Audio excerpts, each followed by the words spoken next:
Hi everybody, welcome to the video, and today we're gonna have a look at the dragons. Or they're not all dragons. They got different things in it, but it was sold to me as dragons. So I'm gonna sell it to you as dragons. So if you haven't, all of these creatures have their own video, and what I'm gonna do is I'm gonna talk about them very quickly, give you a little bit of a spin, so you can actually see them all together in one video. Let me just say that this was a very nice exercise. It's to get away from painting normal gaming miniatures or miniatures with a license, right? Because when I approached each of these figures or each of these creatures, I had to figure out what they were. They didn't come with the instruction manual. Didn't come with the painting manual, so I had to figure out what they were, and then had to go in and choose different colors.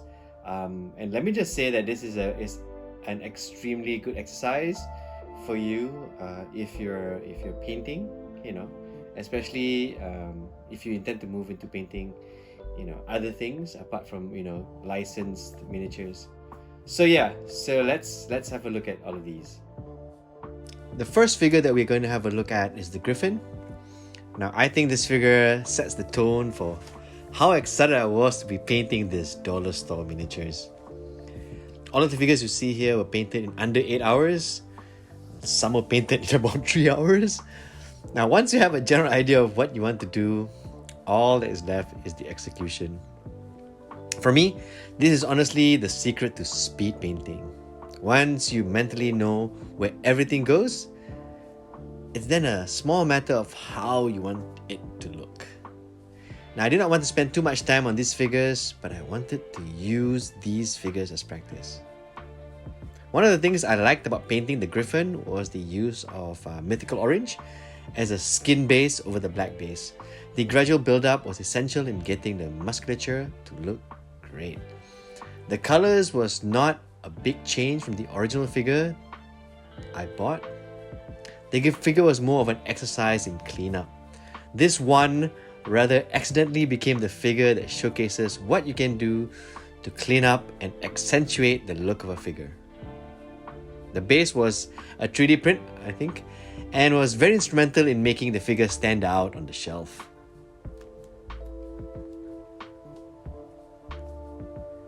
The next figure I painted was the zombie dragon, or it could be a dragon lich or Undead Dragon.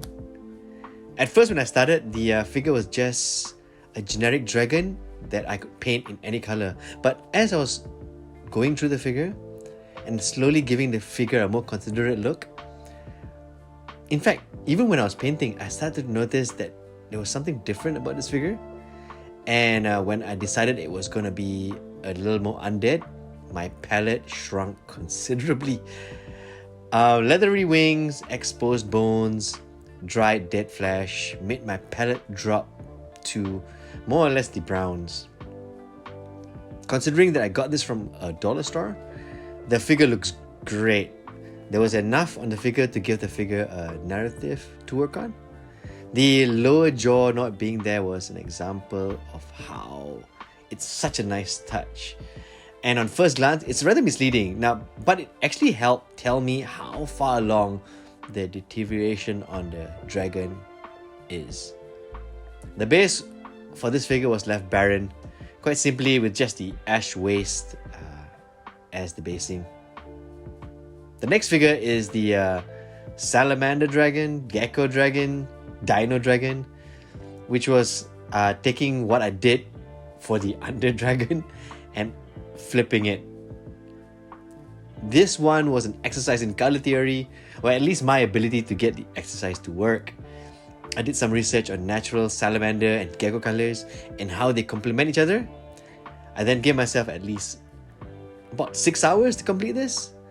Now, this was a great way to spend a weekend in. I had spent the last few months painting historical figures, and it was time to break out from all that regimented color and do something strange and different. Suddenly with this figure, I had all the strong colors to work with. And I must say, I want to put almost all the primary colors on the medal. But I had to stop myself. I had to keep a balance on how much color could go on the figure.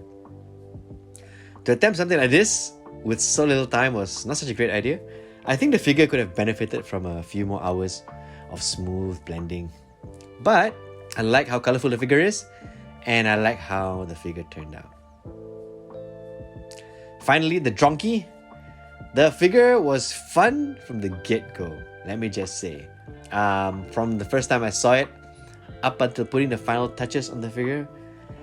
In fact, up until featuring it, it was a complete joy. This figure was done in less than 3 hours. I took what I learned from the Salamander Dragon, the Dino Dragon, and applied it to this figure. I kept it colorful, but also kept the palette small. So, this figure immediately looks simpler and more focused. The fantastical sculpt made sure that mentally, I could go anywhere with this figure. I think this is sometimes the problem when the figure is too pretty or really nice or very well sculpted. Most amateur painters fear of making a mistake with it. And I think the minute you overcome this hump, your painting will improve immensely. So there's a lesson in there. And this figure honestly made me laugh the most. From the first time looking at it and thinking how absurd it was, to actually finishing it and thinking, well, that looks pretty nice.